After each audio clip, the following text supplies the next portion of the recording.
Hello and welcome. It's time to hear what's on my mind on this episode of the Trisha's 2 Cents podcast. I'm your host, Trisha. On today's episode, we're going to wrap up the focus on not holding grudges, because we know that God will handle those who mishandle us. And I'm going to continue with Joseph in the 39th chapter of Genesis, and how he went from a slave to a palace. And I know some might be wondering, like, why is she, so into the Bible right now? And she wasn't really like that at first, but I have to go with my heart and what's in my spirit. And, sometimes, like I said, I want to hold a grudge, but I know I can't. And this Bible story stood out to me, and I wanted to share. So to catch up, Joseph was betrayed by his brothers and sold into slavery. And he ended up living in the home of one of Pharaoh's officials after he was sold into slavery. And all this happened because God was with Joseph. God is with us. When we say that we are His and we have accepted Jesus and He is Lord of our lives, God is with us. And while Joseph was living at the official's house, his wife wanted to sleep with Joseph. And, evil is always present. Always, no matter what. When you're trying to do right, evil is always presenting itself. But Joseph kept saying no. But she lied on him. So even, like I said, even when we trying to do right, because he could have easily slept with her, but she still lied on him. And Joseph was thrown into jail. And because Joseph, he interpreted dreams correctly while he was in jail, Pharaoh needed someone to interpret his dream. And like I said, God was with Joseph. And Joseph interpreted Pharaoh's dream because Pharaoh, he went to magicians and, he tried to get fortune tellers to interpret his dream, but none of them could do it.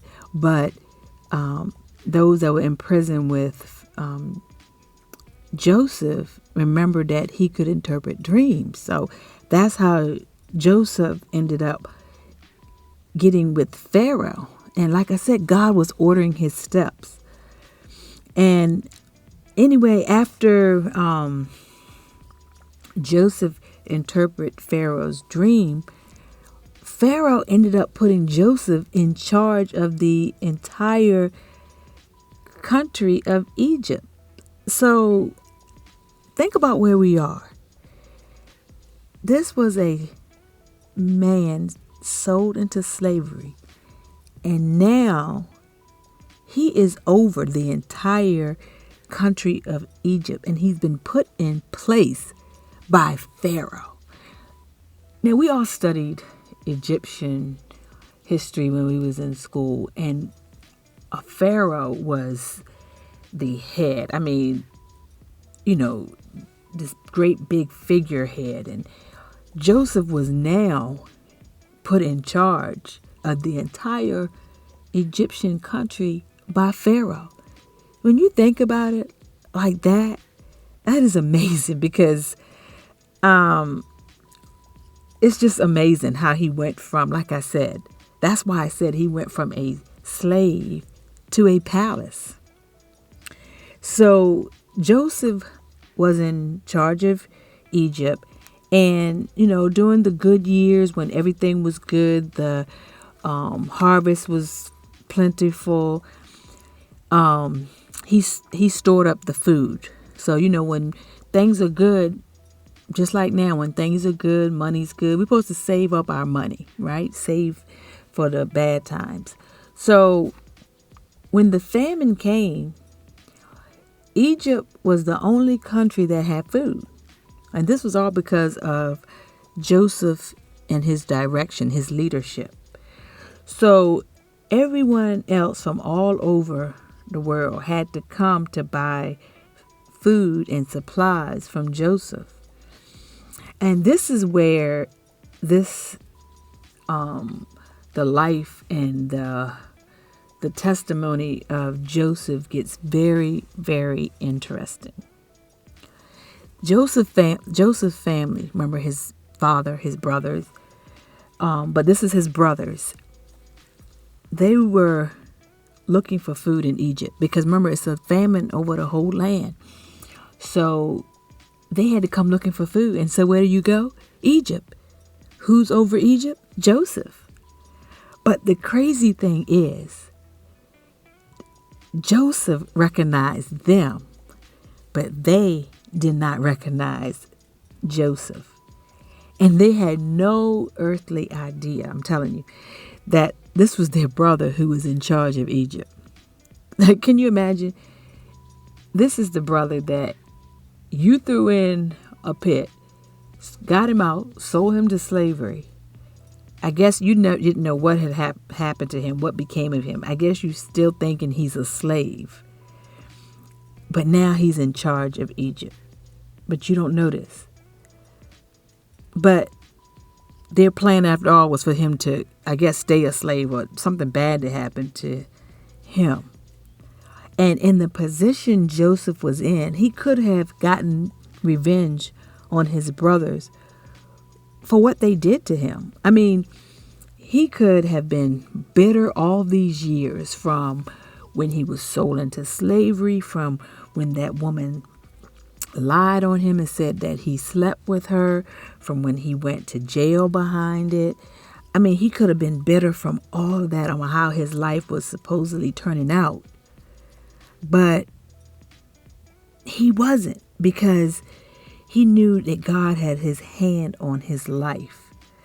And when he told his brother, because his brothers, when he revealed himself to his brothers, he was speechless. They were speechless. I mean, I guess so, right? Because they couldn't believe that this was their brother, this man in this position, this powerful man in Egypt was their brother. So when he revealed who he was, he let them know that it wasn't them who sent him to Egypt, but it was God. So I wanted to encourage someone, and even myself, that don't hold grudges, because this story of Joseph reminds us that even when it looks like the chips are against us and nothing seems to be going our way, that God is still in control. And especially when people try to do their best to hurt us, that God has the final say. You see, if Joseph had sought revenge on his brothers, it would have changed the course of history.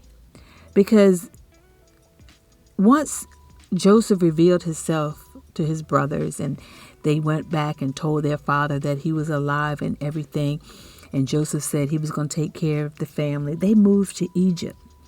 And you know who this family was? It was Israel. And so, I mean, it's a beautiful story. But like Joseph told his brothers, they meant evil against him, but God meant it for good. So my 2 cents to you is, and it's to me, myself too, this 2 cents is to me, is no revenge, no grudges, but all God. And my hope is that you have enjoyed learning lessons from Joseph's life, because I did, and I do, because every time you read the Bible, you get something different out of it. No matter how many times you read a scripture or you go through a Bible story, no matter how many times, God gives you something different out of it. So I hope that is my prayer for you as well as for myself. Thanks for listening to this episode of the Trisha's 2 Cents podcast. Join me on the next episode as I give life lessons through my experience, my growth, and always from my heart. Make sure you subscribe on your favorite listening platform.